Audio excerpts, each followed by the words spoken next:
Hey, ladies and gentlemen, this is Carmine Sabia for Explain America. There's loathsome, and then there's reprehensible. And this goes below even both of those definitions.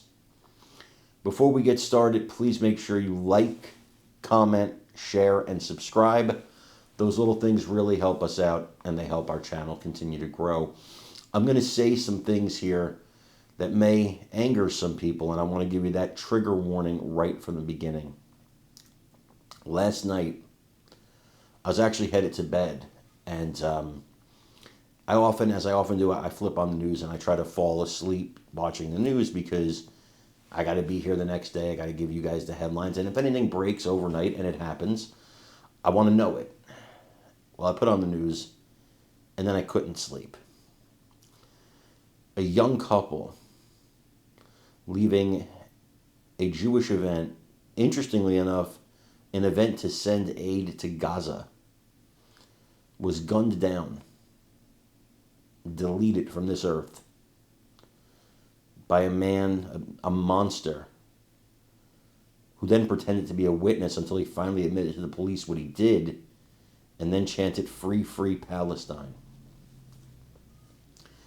Now, there are some things I want to say that I can't because of this platform. Things I'm not allowed to say.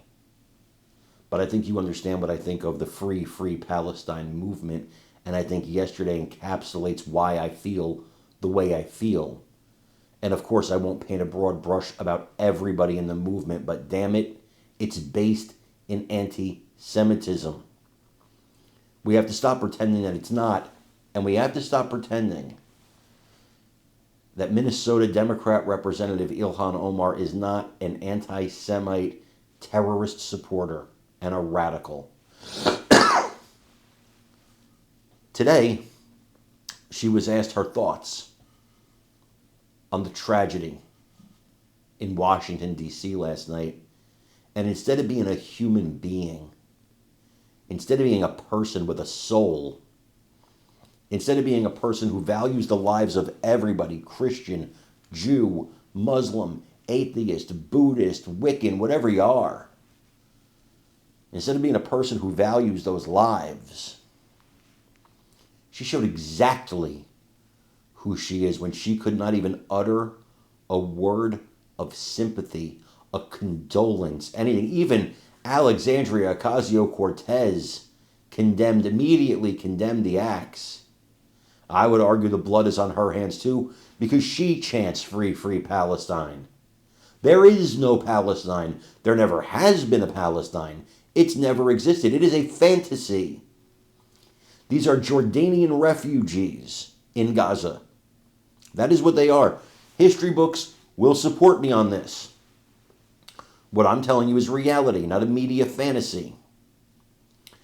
The other media fantasy is that there's some kind of ethnic cleansing going on. There is not. There is self-defense. There are still Jewish hostages being held by Hamas, and you barely hear about it because all you hear about is the poor people in Gaza.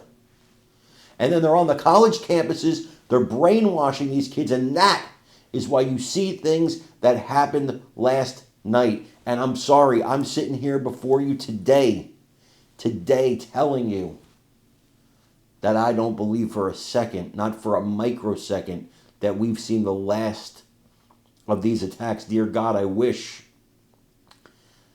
I pray, I would love to believe that this is the last time something like this is going to happen, but common sense tells me otherwise, and damn it, it's time for us to stand up, as one and condemn this. It is time for us to stand in front of our Jewish brothers and sisters and protect them from what is going on, from the attacks, from the fear they have to live with just for being Jewish. They have committed no crime. They have hurt no one. These kids were getting ready to get engaged. They were unarmed. They weren't a threat to anybody. And a coward, because that's what it takes to gun down two unarmed kids. A coward took their lives. And so if I seem a little more angry than I usually am. Yeah, I take it personally when stuff like this happens. I'm sorry. No, you know what? I'm not sorry. I'm not sorry. We as a people need to stand up. We need to rise as one and say never again, because this is how it starts, but it's never how it ends. And I will warn you this. If history is a guide, if history has taught us nothing, it has taught us this. They always start by going after the Jewish people, but they never stop there. I want you to watch this video of this person named Ilhan Omar, and I'd like you to give me your thoughts in the comments. It is taking place right now. Mark, you mentioned AOC and you mentioned Omar. Well, someone in D.C., a reporter asked Ilhan Omar a comment. Can you at least just comment on this? And she didn't. Listen. Congresswoman Omar, can I get your reaction to the shooting that happened in D.C. last night? I'm going to go for now. I'm going to go for now, Mark. Couldn't even say condolences for the family.